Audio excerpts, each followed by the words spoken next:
Welcome to Blood in the Snow Radio, where we give you the latest news and interviews with the best in Canadian genre cinema.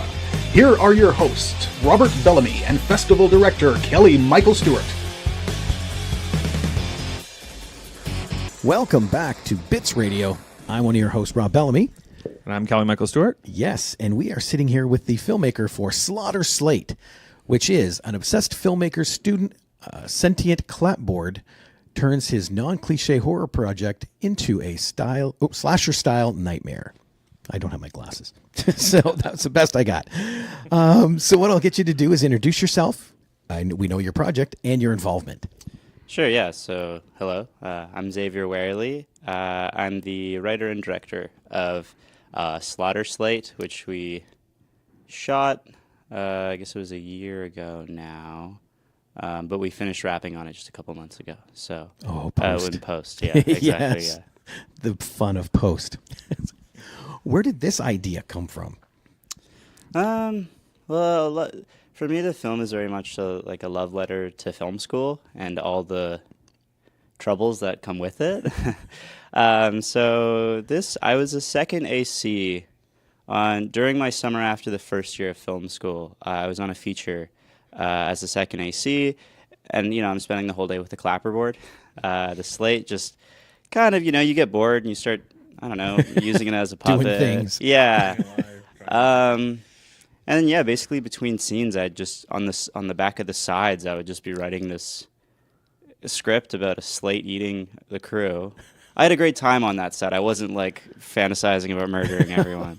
But I think, yeah, that was about it. And I didn't make it for like 2 or 3 years because I was like, this idea, there's no way it hasn't been made. It's too, like, I feel like the impulse when you have a slate is to wah, wah, like clap it, right? And like kind of pretend it's alive. But after like enough research, I was like, no, it was just goofy enough that no one thought it was a good idea. Sometimes the most obvious is like it's true because there's like I think everyone's trying to do like elevated horror sometimes and see like this something that hasn't been done before and something like that too. But yeah, sometimes the most obvious. I know too. If something comes to your head so easy, you're thinking, oh, obviously, if I thought of it, somebody else has thought of it. But it's not always the case. Yeah. And well, that's exactly what happened with the script writing process. Initially, I wrote a pretty down the middle slasher film that happened in a film school, so there already was that sort of wink element of it with the clapperboard coming to life. But then it incubated for a while, and I was like, this is ridiculous. I can't make that film. I need to somehow subvert like what you were talking about. So then the film became about that problem, about, okay, if we subvert something, is a subversion original anymore? Is a subversion of a subversion original? And eventually it just kind of collapses in on itself. Like irony can undo itself again. And yeah, the film is kind of that thought process I went through as a writer. It's definitely a meta quality to the whole thing. Just like yeah. Regression, yeah. How much fun was it to build that slate? It was a good time. All the practicals there. I was very lucky because I worked with my special effects coordinator was Casey Gove. She works. Casey is like a CMH student, so I had some like recent graduates from people who love making little monsters and stuff. So I just made a drawing and we kind of iterated back and forth. But that's on them. Yeah, but again, it's like we thought of doing a slate with a big scary eye and creepy, and it's like.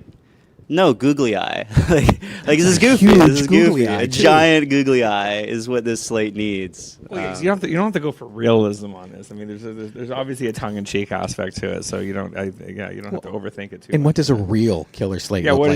Are you going to argue they wouldn't have googly eyes? Yes, exactly. Yeah.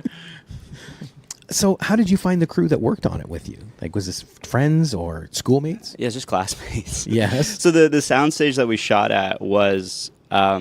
It's the TMU, or formerly Ryerson, soundstage. I just convinced the school to let me use it during the summer. There's no way I could have made this movie. Like, it was funded outside of the school, but kind of like, hey, we're all students. Could we, maybe let us in? They're like, sure. So it was just my, like, really close group of friends at film school, and then a couple other people with knowledge that we needed, like effects and our wonderful cast and all them. So yeah. Because I gotta admit, I loved watching that slate go crazy. Like, how much fun was it writing this, putting this together on what you were going to do in each gag? Yeah, it's like the film is a lot of setup, right? You need to sort of be frustrated before you can have our fun little bloodbath at the end and just cover everything in like bright red blood. But once I got there, that was like, it was like dessert. Like you just get to, okay, what are the feasible ways that I can kill this crew that are kind of fun but not exorbitantly expensive? We got the one blood rug in there. We got some fake intestines and all that. But we kind of got a get out of jail free card because it's like, well, this can look like a student film. Right. Actually, yeah. There's no real expectation for this to be, it's more of a celebration of that aesthetic. So a lot of fun, really. For me, whenever I'm writing something, I above my wall, I write in one sentence like what the film is about. And for me, the thesis of this is don't let the fear of making bad movies stop you from having fun. That's great. That's definitely it. Yeah. It was actually interesting. We filmed a TV show I do back home, Yeah. and we had this odd theme run through every guest we had on. It was about fear of stopping you. And that's exactly what it is. You can't let fear get in the way of making anything. Mm-hmm.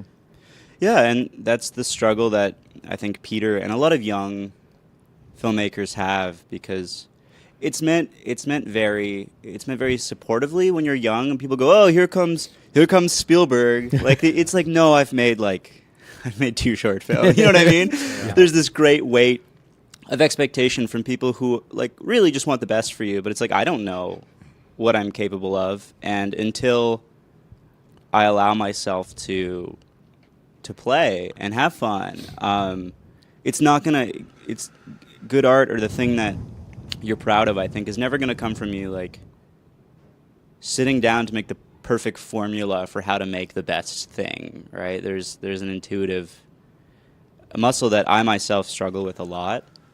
So this film it was a gift to myself to be like, hey man, like you're not a genius. You're just going to try your best at a thing, and that's, as long as it has heart. Yeah. Exactly, because there's so many. There's already so many obstacles in front of you, like budget, resources, time. Right? Why put another one in there of self-doubt and fear? Yeah. And this one, you could tell you just had a blast getting out there and making it. That was a really big part too, because I knew on set, if we didn't have fun, the movie was not going to be fun. Mm-hmm. So every day it was like, this has to feel like summer camp. Like we're going to have, I'll get the, my mom's doing crafts, so it's all very handmade and it's like everything we can do to just make sure that people are just, they're giving their time for free. They're hanging out, right? This needs to feel the same way. That energy, I really do think, like leaks into the film. If we were miserable, I don't think this movie would have made any sense. And a well-fed crew can have a lot of fun. Yes, that's like half the budget. I think you should bank this. Well, you should keep a copy of this episode, so when you come like jaded 25 years from now, you can look back. Oh, look how much it is. Remember we used to have fun on set. Yeah, that's a great idea. Just remind how it used to be. Mm-hmm. So, do you plan on going any further in this little story, or is this just a fun little? Here it is, and now you're on to another project. I think it's a oneer. I think metafiction and sort of self-reflexive narratives are something which is going to return again and again in my work. But when it comes to the titular slate, I don't know. We'll see. But I do I love little critters and animating stuff and making things come to life. But yeah, I think this one, it's like, I need to get that out of my system. I need to make this permission to have fun. And now maybe I can just have fun with my films. Well, I did with this. You know what I'm saying? Like from now on, it's like, I don't, because if you keep on making things about making things, you're going to just go insane. Right? Yeah. Because then you're making a thing about making a thing about making a thing. And it's like, what are we doing now? So what do you have planned next? Right now I'm working on a docufiction project. Or I guess if I go backwards, my thesis at school was I finished something that kind of also melded practical with live action. It was called From the Clay. I'll be trying to see if festivals are interested in that. But yeah, like a possession story about a clay nose that comes to life and slithers down a woman's throat and possesses her and that kind of stuff. But As they do. Yes, as they do. That's like a little, 15-minute short. But I'm working on a docufiction project, which is about the quarter-life crisis of exiting film school and not knowing what to do. So I guess I'm still in irony land. But I did a very elaborate thing this summer where I pulled a prank on TIFF by like submitting the worst film imaginable to the 48-hour challenge, but I was actually filming the filming of it so I could make a fictional film about me just like crashing and burning out of school. It's like the hardest, it's not a very pitchable film, but that's exactly, I'm still trying to have fun. So I'm making, metafiction. I'm as interested in doc as I am in narrative. So trying to merge those together, we're Toronto, so, or Canada in general, Nathan Fielder, Matt Johnson, those are my kind of, or John Wilson. So that's the kind of thing I'm messing with for the future when now that I really don't have any money. Right? It's like documentary. It's like, again, it's like, it's what it looks like. I don't have to fool anyone. Yeah. Great. Well, Xavier, thank you so much. That was a fun watch. Yeah, of course. Thank you so much. And I can't wait to see what comes down the pipes next. Yeah. So thank you so much for being on the show. Appreciate it. Thank you.